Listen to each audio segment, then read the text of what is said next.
Magandang hapon mga kababayan, narito ang ating update sa magiging kondisyon ng panahon sa susunod na 24 na oras. Ayon sa latest update ng PAGASA, patuloy na nararanasan ang epekto ng habagat o southwest monsoon sa malaking bahagi ng bansa.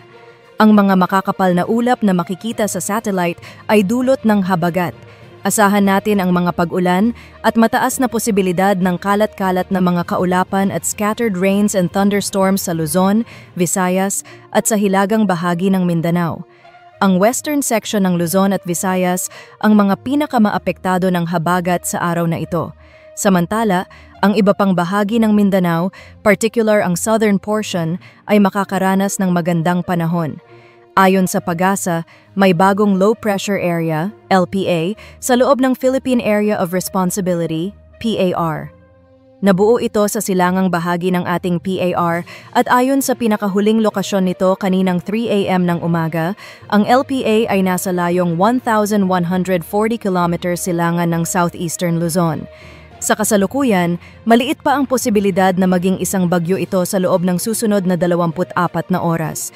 Inaasahan na magpapatuloy itong kumilos pahilagang kanlurang direksyon at patungo sa hilagang bahagi ng PAR.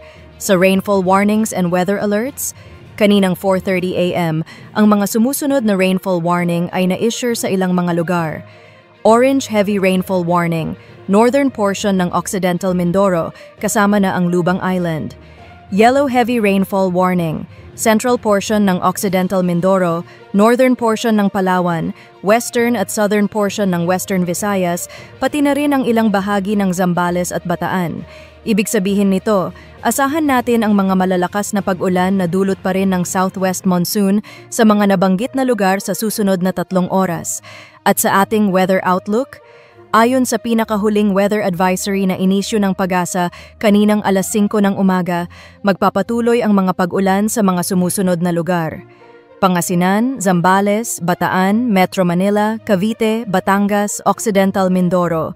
Posibleng makaranas ng 50 to 100 millimeters ng ulan sa susunod na 24 na oras. Zambales, Bataan, Occidental Mindoro. Asahan ang mas malalakas na pag-ulan na maaaring umabot ng 100 to 200 millimeters bukas, araw ng Martes. Iloilo, Antique, Guimaras, Negros Occidental. Magkakaroon din ng malakas na pag-ulan na dulot ng habagat sa mga lugar na ito.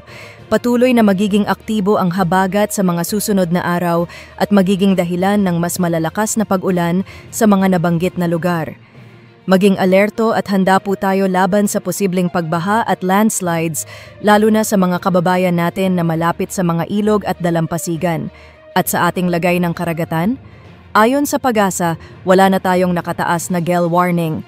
Ngunit, makakaranas pa rin ng katamtaman hanggang maalon na karagatan sa malaking bahagi ng Luzon.